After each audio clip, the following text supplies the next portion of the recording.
welcome back to Best Books Ever. I'm Tyler, and today we're going to be continuing the Cirque du Freak series, book 7, I think, Hunters of the Dusk. It's just too many books, you know what I mean? Too many to keep track of the number. Also, the number isn't on the cover, probably on the spine, you know. Yeah, Hunters of the Dusk. This is a good one. This was a little longer than the previous ones. I don't think it's the longest one. Might be pretty close though. But I thought it was good. There was a lot of stuff. I think that what I said last time regarding how it kind of reached a turning point in the series. So yeah, last book I'm pretty sure was book 6, which is why I said this. It's like, okay, cool, we're now halfway done through the series. We're now also, if we're looking at each 3 books in the series as a trilogy, so there's 4 trilogies essentially. That is also the end of a trilogy, so it definitely feels like that's, like I said, the turning point for the rest of the series. Not that stuff before that was boring or whatever and inconsequential, but it feels like now we're now getting into the heart of what the rest of the book will be, what like the main conflict, which is obviously the War of Scars, vampires versus vampanese. And as you know, so I feel like that's sort of where we're at. And I feel like the Hunters of the Dusk, this book shows that, like, very, very clearly, with all the Evanna stuff, them even not meeting, but inadvertently meeting the Lord, Vampanese Lord. That's funny. So, real quick, something that just went on through my head. I almost said Lord Ruler. And for y'all who don't know, this isn't a spoiler. This is just a character that exists in another series that we did, the Mistborn series, which is very, very good. If y'all haven't read that, please read that because it's one of my favorite series of all time. That was also the first series that I did that I covered on here on Best Books Ever. So you can go read the book and listen to those episodes. Good time. But yeah, the main antagonist was a man called the Lord Ruler. So I almost slipped there and I said Lord Ruler instead of Vampanese Lord. Um, but yeah, so very clear. So let's just get into the book, right? So what do we got? It ends in a very like, this book is over. Let's go to the next book, which is, this might be a dumb thing to say, but it's true. It does end with Vancha going off to the Vampire Mountain because he's going to tell everybody, hey, here's what we discovered, especially about like the Vampanese Lord and also about his brother being the main, the main guard, the main protector or whatever. And then it has our 3, Darren, Harkat, and Crepsley all together, which they point out is very similar, not very similar, it is exactly how it was when they were climbing Vampire Mountain all those years ago. So that's cool. There's a nice little like parallels there. So always them before a big adventure, a big trek. Yeah, I think it's hopeful. I think we'll get the predictions at the end, but I think that they are doing what they're supposed to do with everything they have. I think they're as optimistic as they possibly could be, given the situation, not only with what they have to deal with, but what they have already dealt with. And yeah, I think the book ends on a very hopeful note of like, we're not quite sure what we're doing, but kind of like Crepsley said. I think it was Crepsley who was like, we are wiser. Like defeat still sucks, right? Like it would be great if we could have just ended it right there, but we now have more information than we did a day ago. So now we'll take that with us, put that in our chest, and move forward. So again, I thought this was a very hopeful end to a book, moving to the next one. What else do we have? So yeah, so just getting into that, I kind of mentioned them both, Vampanese Lord and the brother, so we'll kind of break that down. Vampanese Lord. So obviously he is the man. I'm assuming it's a man.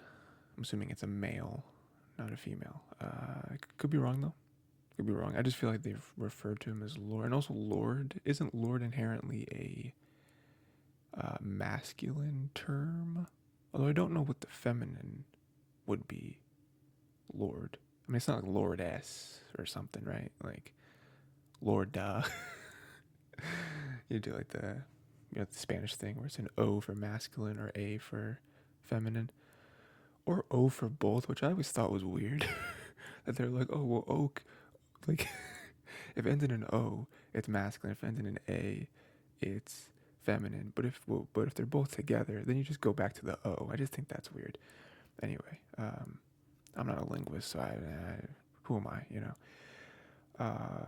Vampany's Lord, yeah. So obviously he's the dude who is going to lead the Vampanies to destroy all the vampires. Um, I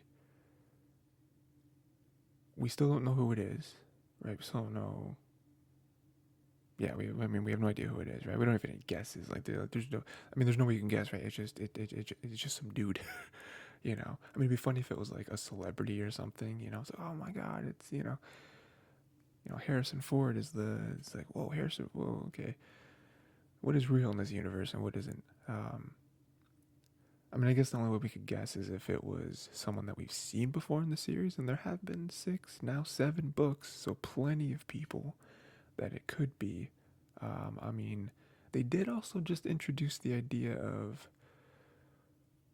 blooding a half vampire or half Vampanese to the other side, which is interesting. Although I don't think that would affect any characters we've seen, because the only half that we've seen confirmed is Darren. So I guess that doesn't really mean anything, but it is a cool little tidbit. But yeah, like I'm trying to think of like who else, again, like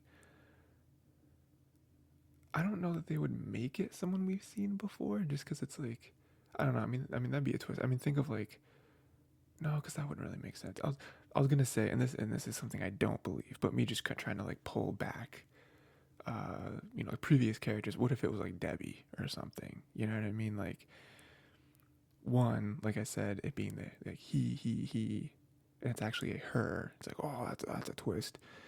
But then also, it being someone like Debbie, and it being like, whoa, this is like someone that Darren loved, and now it's, and she was this, and she was cool with that, and whatever, and she almost got killed by a Vampanese, and now she's a Vampanese Lord. How did that happen?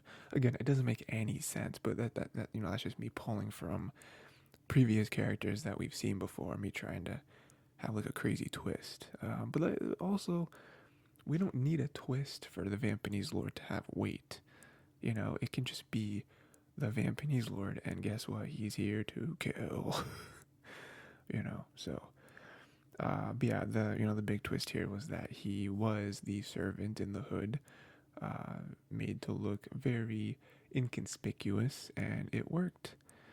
So unfortunately, that was their one of 4 attempts that they're going to get to encounter and kill the Vampanese Lord. That is why they're down. I will say I don't think it's the worst thing in the world. Obviously you would have wanted to take him at the first opportunity, but they do have 3 more, and there's no saying that like, oh, you're gonna have one chance every 4 days. So now it's like, oh, we're on the clock now. It's like you might not get another chance to see him for like 4 months. So it's plenty of time to prepare, get some more information,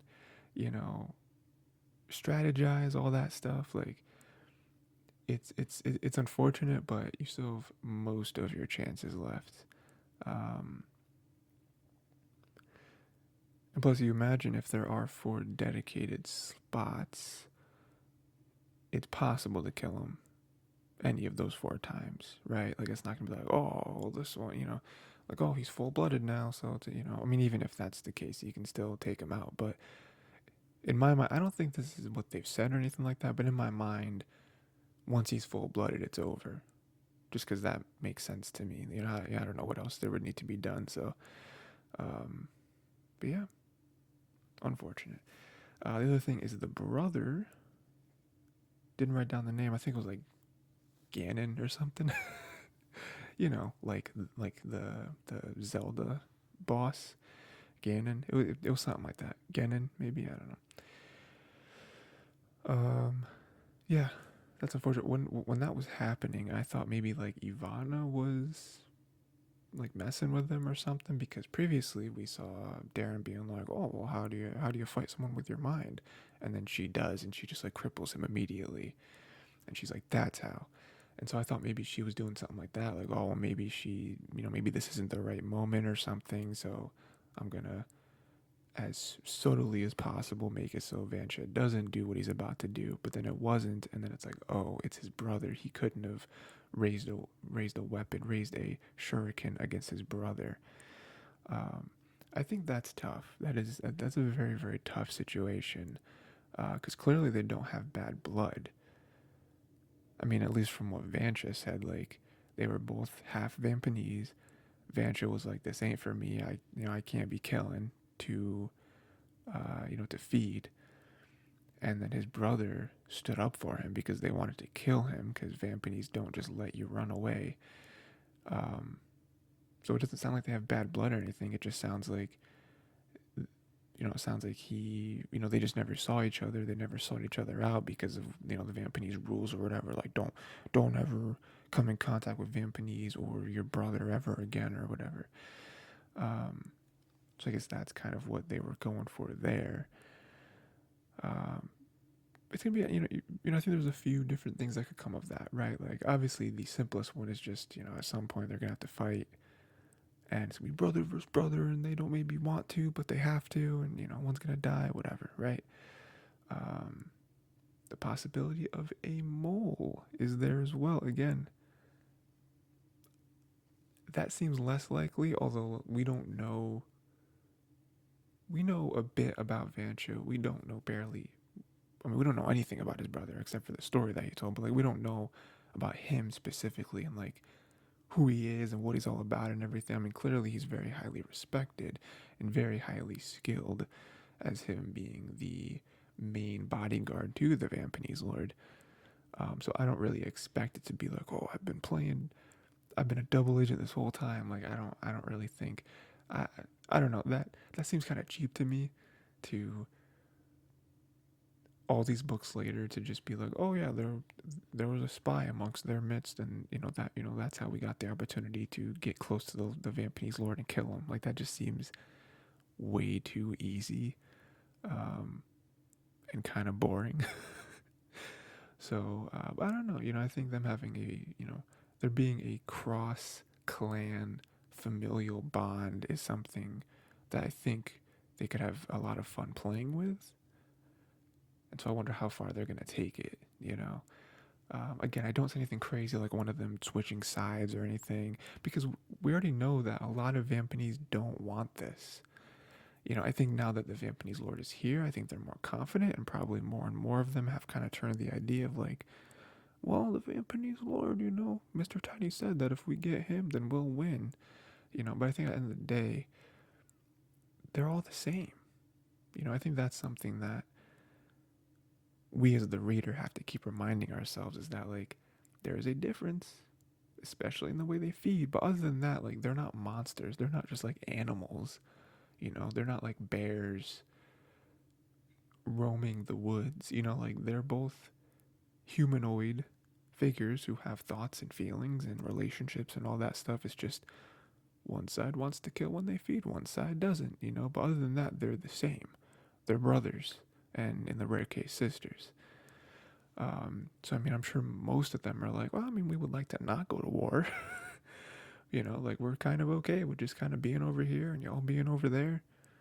It's fine. Um, so yeah. What else do we have? More so with, let's continue with this tiny talk and the future, all that stuff. Evanna says that in one future there's the Lord of Shadows, and so I'm okay. Let's recap for a second. She said that there's basically two futures, which almost never happens, but right now there's like two very strong futures. One where the Vampanese win, one where the vampires win. Um, some of what I'm about to say and what I'm saying is what she said, and also some of it is me sort of like inferring based on just context clues. So just want to say that real quick. what I gather from this is that in the one where the Vampanese win, there's the Lord of Shadows. The Vampanese Lord becomes the Lord of Shadows, I'm assuming, and that's how he's able to escalate to the level that he needs to be at to completely wipe out the vampires and have the Vampanese rule. In the other scenario, it sounds like she said that Darren is going to be the Lord of Shadows. And so I guess that's how the vampires will win, is by him getting like crazy strong and being able to wipe out all the Vampanese. Um, that makes sense to me anyway.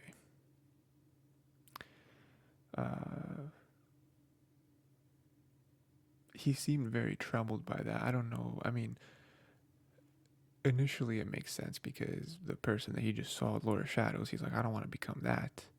But also, I think it has to do with the power as well. You know, like him, the prospect of him becoming the prince was like, whoa, you know, and partly due to him being like, I have all this power now, I have all this authority, like, people look up to me to make decisions, I don't really know what I'm doing. And so now with the idea of him becoming the Lord of Shadows, someone who, you know, face value, I don't want to be that. That looks evil. But also being the one and having to, like, you know, again, I mean, it's the same thing with, I'm sure what all of them are thinking during this quest is like, we are the people. No one else can save the vampires but us three. Me, Darren, me, Crapsley, and me, Vancha. Like, that is a lot of weight to have on your shoulders. Now, obviously, if him becoming the Lord of Shadows is guaranteed, not him becoming is guaranteed, but him becoming it then guarantees victory. I guess that's a little better, right? It's always better to go into something knowing exactly how it's going to turn out than being like, oh, maybe, maybe not. But yeah. So that's an interesting little thing there as well that we're going to keep in the back of our minds of like, so what does that entail? You know what I mean? Is it just like he kills Vampanese Lord and then he becomes Lord of Shadows? Is there a fork in the road before that where both of them are very much alive and there's something that needs to happen and one of them will be graced with the Lord of Shadows title and powers maybe, and then that is then what causes one of them to win and one of them to lose. A lot of stuff to think about. Just working our way backwards. I already kind of mentioned it, but yeah, there's the three of them, and Evanna says that new information. Not only do you only have 4 chances to kill the Vampanese Lord, but if you fail those 4 chances, 2 of you will be dead. I feel like the way she said it, I don't know. There's lots of this that's tough, right? Because it's like, okay, so is it guaranteed? Like 4 chances, if that's it, you lose. You know, is there still going to be another option? It's like, okay, well, 4 chances, that's over. 2 of you will be dead, but the one of you will still have some sort of opportunity. Maybe that's hoping too much. I don't know. But it's also very sad because Vancha, I would be sad if he died, I suppose. But I mean, the one we're really looking at is Krebsley and Darren, you know? We're assuming Darren won't die. Like, in my head, when she said this, I immediately thought, oh, Darren's going to be the one that lives. If all this happens again, I don't want this to happen. I would like them to kill the Vampanese Lord without having 2 of them die. But in my head, I was like, well, Darren lived. I mean, Darren's the main character. So unfortunately, in my head, it's going to be Vancha and Krebsley who would die. Vancha, I'd be sad about, but Krebsley's the one that I would be like, no, we can't have that. I don't want that at all. So that sucks. I'll leave that for later because I have a nice little theory I want to get at the end before we do predictions. Yeah, I guess there's not too much more. I just have a few more things, a few smaller things. One, Vampets can use guns. We had one of them use grenades, these like throwable ranged attacks or something that Vampanese never use. Vampires and Vampanese never use. But even Vampanese are even more strict about it, where they're like, we won't even use weapons unless we handcrafted them, which is something that vampires sort of loosened on over the years. There's also probably a reason why Vancha still adheres to them because, like we said earlier, he started out as a Vampanese assistant, not a vampire assistant.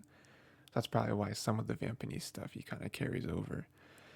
Um, but yeah, that's interesting because unless the vampires just completely shed that tradition and that mindset, like that is probably one of the main reasons why killing the Vampanese Lord is the only way. Because it's like, man, if y'all just used guns, you know what I mean? Like huge advantage in guns. Even like a bow and arrow, huge advantage. Um, I mean, you see what Vancha does with the shurikens, and even with those, he doesn't even really try to kill with them. It's just like same thing as uh, throwing knives, which I think Crepsley uses. It's like, man, but could you imagine a gun? Oh, this war would be over in 2 days.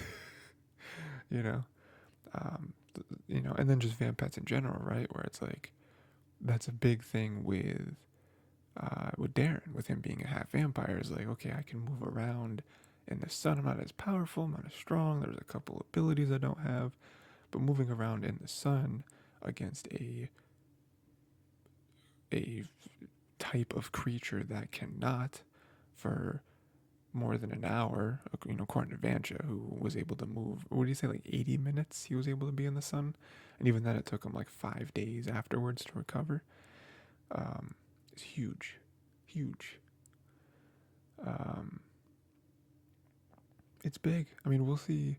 We haven't seen it affect too much, although, like I said, this is sort of like the real first book with people in the field and us really seeing stuff like that, even though the war's been going on for a few years now. I mean, this is the first time that we're out in the field. So, but we'll see. I think having humans could be a very big advantage for the Vampanese.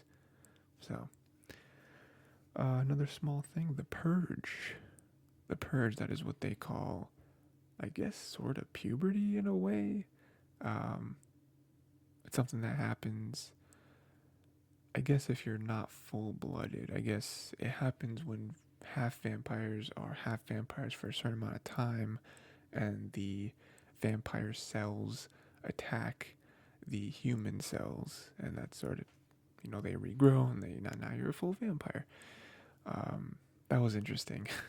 Him being all hairy all over, and then obviously the other side effects of like light and sound being super effective towards him and all that stuff. Um, he got through it, so I guess he's gonna have to go through it one more time, unless he gets fully blooded, I'm assuming. Before then, you have to go through it one more time. I feel like that's like a bomb, like a ticking time bomb waiting to go off. Where it's like, I wonder if the author will use that in a very inopportune time for Darren. It's like they're in the midst of everything. They're camping. They're boom, boom, boom, and then all of a sudden, the real purge is happening with him. The second and final wave. And while the end result is great, he's now a full vampire. Like he can flit now. He can heal stuff with his spit. All that stuff. It's like in the moment though, as it's happening for those few days, few weeks, however long it takes, he's not going to be at his tip top shape because he's dealing with that. There's a lot of like physical confusion that we saw, when he was just going through it. So again, something to keep in the back of our minds of like, I wonder if that's what the author's going for there. So yeah, I do have a couple more things, but they do kind of move into they transition very nicely into our end of episode predictions. So we'll go right there right now. Yeah.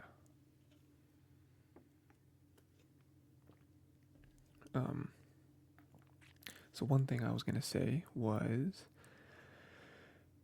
very, very early on in the book, we saw that the Vampanese were setting up some sort of base. They were congregating in Crepsley's hometown. I'm mentioning this because, one, I mean, it sucks, right? Like, we have connections there. That's where they were at before with Merlot and Debbie, two very different creatures, uh, you know, two very different opinions on them. But I do think that's foreshadowing. I feel like it's just weird to mention that and just be like, well, anyway, just kind of like move past it. It's like, I feel like at some point, I'm not saying next book, but I feel like at some point they are going to revisit Crepsley's place because it's like he definitely wanted to at the time, but he didn't because, um, because they were doing like Prince stuff. They were still on the mountain. This was before Tiny came in. But now that they're on their quest and they're free to follow wherever their heart takes them, I feel like that's, after the Cirque, I feel like his hometown is where it's going to take him. So maybe not next book, I don't know, but I do feel like they're going to make their way there, just because Vampanese are there, and it'd be cool to go back there, try to get those people out of here. So we'll see. And then my last two things meld into one. We have the story of Evanna and a boy who lived, and they were birthed, I guess, with the intention of having creatures on this planet that can procreate with vampires, since vampires themselves cannot, unfortunately. Evanna is one of them, and like I said, there's a boy. That in itself is very interesting to be like, Evanna's never had a child, so I wonder if she will by the end of the series. Because honestly, if she didn't, I feel like there wouldn't be any point in telling that story, There'd be no point in the author having that story written and for the characters he wrote to speak it, because that was really the only point of the story. I mean, if they just wanted to explain, like, who Evanna was, I feel like they could have explained it in a different way that didn't include the pretense of procreation. So, there's that. Which again could have crazy ramifications of like, whoa, we can have children now. This is crazy. And then can her children have children? Because then, we're good, But the second part of that is it moves into a theory of mine. And I will say, I didn't say that. I try to say this, during every episode, at some point. But I have read this book already. I've read the entire series. I've read it in a while though, probably like 15 plus years. So I don't remember every little thing that happens. But this is a theory of mine, and I feel like it's pretty, like, if you didn't make this connection already, once I say it, you're gonna be like, oh yeah, that makes sense. That clearly makes sense. I feel like Mr. Tall is the boy. They mentioned the boy in the story. They're like, oh, no one ever saw him again. We don't even know if he's alive. It's definitely Mr. Tall. It's got to be. Mr. Tall is the other, like,